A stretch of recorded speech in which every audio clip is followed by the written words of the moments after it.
we had better drugs then than today. Yeah. You think they're better because today they're made, you mentioned before, they're made in somebody's basement. Not all, but it's very hard to tell what's real. Right. The internet has changed that game a lot, where it's very easy for someone to say, I took this and it was amazing.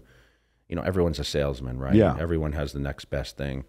So that's why I always say, you should consult with a doctor. Correct. Yeah. And unfortunately, if you're under 25, it's going to be hard for you to go to your doctor and say, hey, I need testosterone. Right. Your levels should be, my levels were normal until my early 30s. I could come on and off steroids pretty easily and not have any kind of side effects, and people to this day, they refuse to even do that. Coming off at all. They have this called bridging, where they stay on therapy, which that wasn't the case with many of us. Well, here's the thing. When you're talking about training versus hypergonadism, for somebody who has hypergonadism, you would recommend they stay on or come off completely? They would, but remember, that's the doctor. Yeah. It's going to come down to what your testosterone levels are and what you're able to, and listen, there's people that have taken testosterone therapy and come off and their body goes back to normal. Yes. Like the whole goal is to really get your body firing again. That's what they have HCG for that or whatever else. But the problem is when you cycle on and off for years on end, it's almost going to be impossible for your body to kick back in. Right. And that was something that I had to be aware of when I first started, right? Around 20 years old or whatever, that I just not going to be able to, I would have maybe that predicament. Yeah. And, to this day, like I'm a healthy guy. I've never had, any kind of blood work that was way off. Liver enzymes were elevated. I never had high blood pressure. My kidneys, everything was fine. I've never had those kind of issues that would scare me to the point where I need to stop doing this, right? You mentioned probably the one that blew me away the most is at one point you were taking 12 IUs of growth a day, and you said you moved that down to 9. My first question is, where do you put 12 IUs of growth a day? You have a second refrigerator? Well, no, it comes in a vial, right? Yeah. So usually it comes in a mixture of like 18. So what I would basically do is take, little bits and pieces through the day. Yeah. And that's you're injecting these. Yeah, just in your stomach. Wow, just in between the skin. So it's a little insulin needle, and like I mentioned, I've gone up to those dosage, but the sweet spot was around 9. Yeah. I don't know what a doctor really would recommend. 1, 2, 3, 4. That's what I've heard. Yeah. Guys taking, I'm sure, for that sure. much. You know what I mean? I live in Las Vegas. I'm the last guy on TRT, just in case you didn't know. I am the last guy left. If I get any bigger, they're going to hire me at Wet Republic. So just out of curiosity, so you're taking this, but you said that was probably the least. If you could go back in time, that was probably the least effective thing was the growth. I got a lot of flack a little bit for that. A lot of feedback because, it's easy for me to sit here and say, the people look at, well, he won the Mr. Olympia, so how did it not work, right? But if I looked at the physique transformation, it was progressively, like I mentioned, I was 270 at 20. Yeah.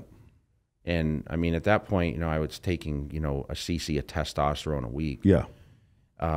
So I mentioned I went to 300 pounds, but, I mentioned insulin, I mentioned GH and all, but I think progression in the food and everything else, I would have got there.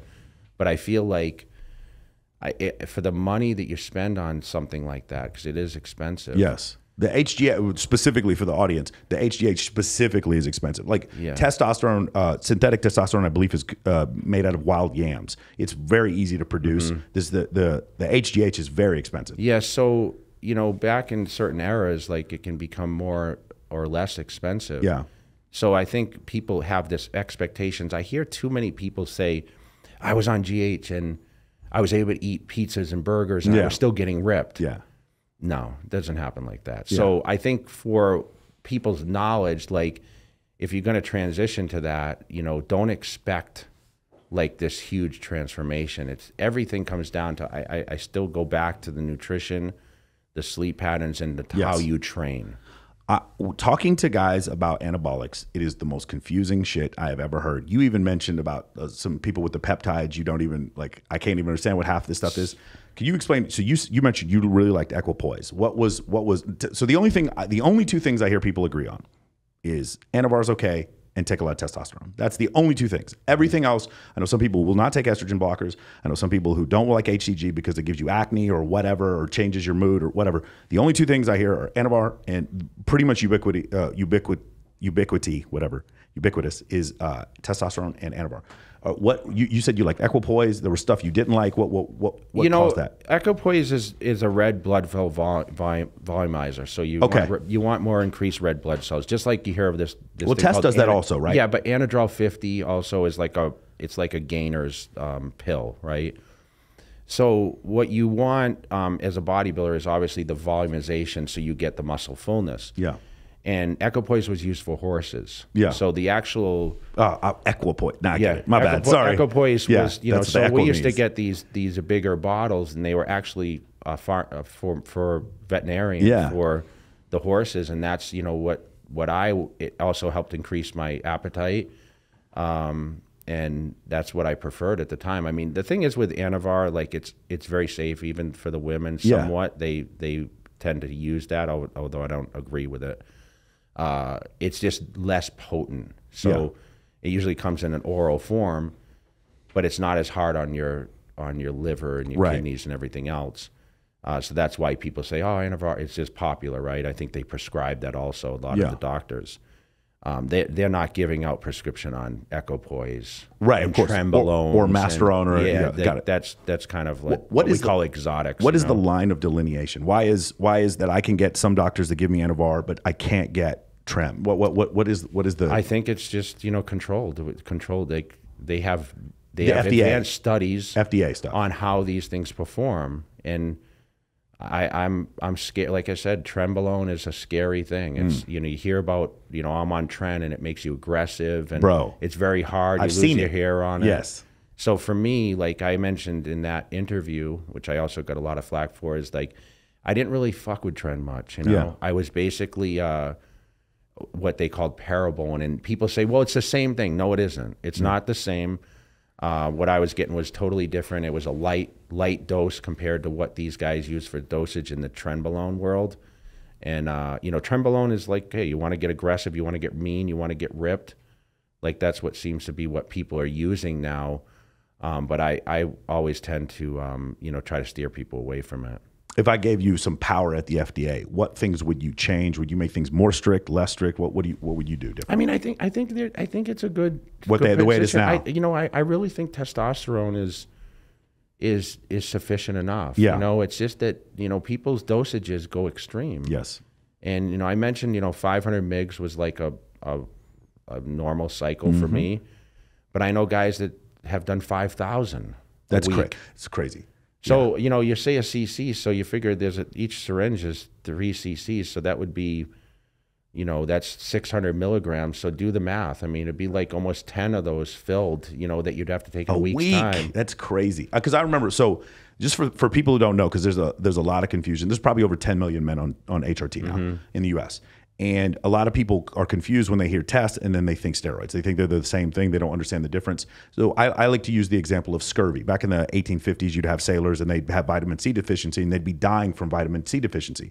When you don't have vitamin C is a miracle cure. And when you are 32 years old and your free test is in the 200s, testosterone is now a miracle cure. And I was going to wait to the end to talk about this, but you mentioned before about going to like an HRT doctor versus a urologist. You said like a regular doctor or whatever.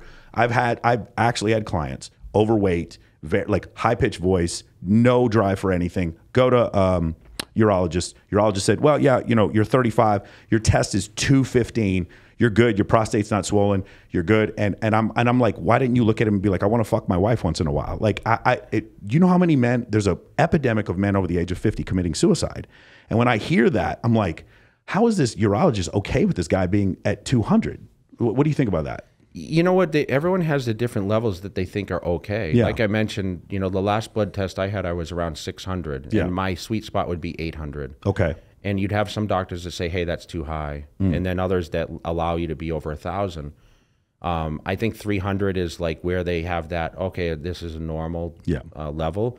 But the truth is, and I think studies show that most guys over 35, their testosterone levels drop. And it really comes down to your diet, stress levels, everything, right? Genetics. So I think it's really important for anyone to go to have their free testosterone checked. Yes. Listen, everyone should be getting blood work at least once a year, at least. I choose twice a year. Do your checkups, your physicals, and, have these levels checked. I mean, have everything checked. I mean, in this day and age, I think as you get a little older, especially someone like me, I mean, your biggest fear is like you're watching some of your friends pass away at your young ages, consider young. I would definitely, be a little more, careful about it. Yeah.